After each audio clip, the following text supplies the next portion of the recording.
from an old chopper or something like those sorts, you know, you'd definitely be able to work with a very solid base with, you know, it's pretty straight with no rust. Just starting here from the back, just want to emphasize to look at the chrome. Though it is particularly dirty, you can see underneath that it's clean chrome, and it's hard to tell here on the picture, but it's definitely a solid base to work with. It's not all rusted out. Looking from the back here,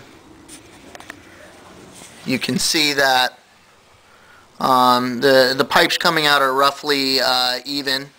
Being that it really hasn't been, I wouldn't say it's never been down, because if you look at certain aspects here of the pipes where they're bent in, right on the light there, you can tell that there has been a decent amount. It might have dropped over at one point, and the mufflers are definitely something that need to be replaced. As well as looking at the springs, you can see that that's probably one of the only places where there's some significant rust.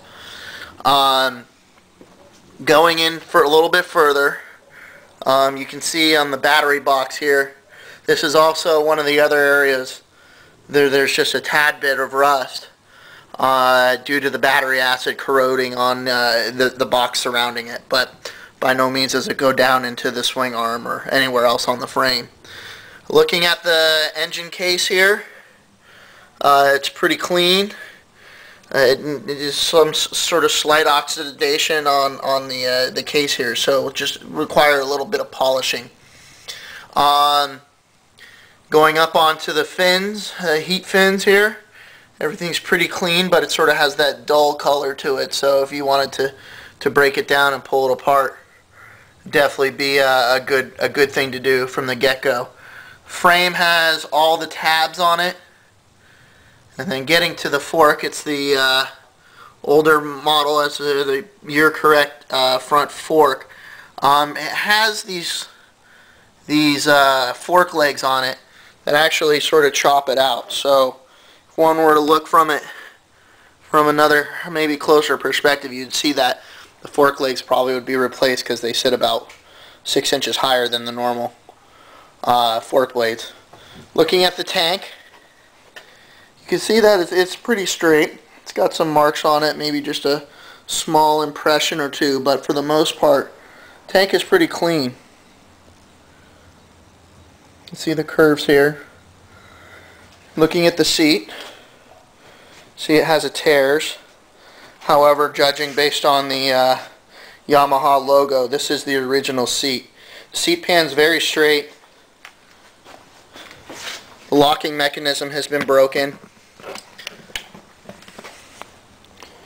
Picks up quite well here, so you can get back and see all the electrics. Looking at the seat pan, it's got the original piece that folds down here that holds the registration and such. Getting back to the tank from the other side. Going up to the front. It's missing one of the turn signals, so they're about $15 a piece. Looking at the head cluster here going down, there's those long fork legs. Looking at the front fender here, it has some dirt marks on it. That is not rust, that's just dirt.